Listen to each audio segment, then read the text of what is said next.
Neka Sevim abla. Efendim. Na hali dina sevenu. Ma benim şerton hakas. Na Putin Pırtkın çünkü o Pırtkın este ya uyo ke Rus savaş kanı. Ay kadın bak Suriye'den var. Sarkozy naskana. Ne? Hakana. Hak bu. Ma peki Tolstoy? Bizi tanımıyor. O tara o. Hadi nasıl? O harika o Tolstoy. Aynı zaman tosmos nasıl? Niye ya? Tolstoy.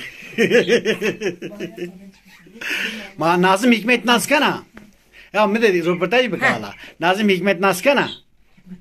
Nazım Hikmet. Niye yazıyını nasıl? Hakana. Hak bu. Nazım Hikmet.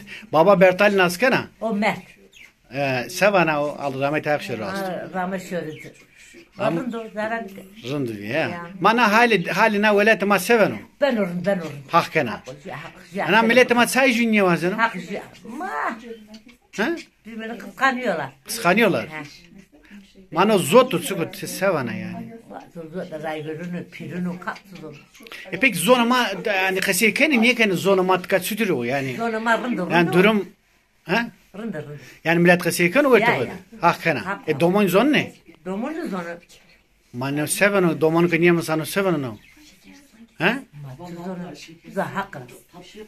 Zonama rında koyan ama. Ya. Hakana. Te sanuku manuku zona na to. Ne sargı bunu zonu. Muato tor ta sani kasiyniye kedin. Ne? Muato sene jeni keviye. Muamı kurasıdır. Çağıra perskana muakonyo zon. Ha, itba ablaysa.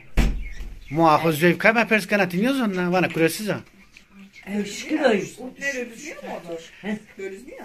Niye ne piyemir öyle. Pieto senem morden verandvi. Piyemir öyle. Oo. Orada domonda angide tor has kerdin. Ya. Hakana. Akıbatı karatını sen. Muamı göz. Peki muato ki şi hakiya ho tibiya viletsot yak pieto ki şi hakiya ho tibiya viletsot. Piyemir ametu ona west. O sata muamı la berba hurmet. Hakana. Zrazof has kerdin. O vatan fatırsa bir şey beni bırakmış. Hakana. O da ne? Muato ki merde pieto çıkay şadima merd Bir sene oldu olmadı. sarı kutu verte ya. Mahen. Yani ya işte piyörüsüme hemen yani. Ya onu vetin vetin. Ya. İs avakı isu deger jün buzu. Ya. Kızır bu. Ma peki deger to zonen raştı. Mahen. Ya. Tamam. Kasetiyor pensko sevana. Doğru bak. Ya. Sağ ol.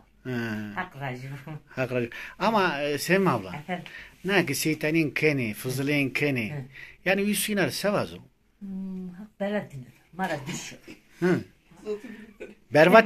Berbat insanlar. Belad. İyi henin. Güzel. Bütün hak peğerindir. Sebukaro? Ben hak peğe iyi kıravudur. Rundu dönü. Niye yani mavaz? Hak bu hak. Oluyor heride. İçinde öyle diyor. İçinde öyle diyor. Ma savaş. Leonanto desta. Bu ya hasa haktır.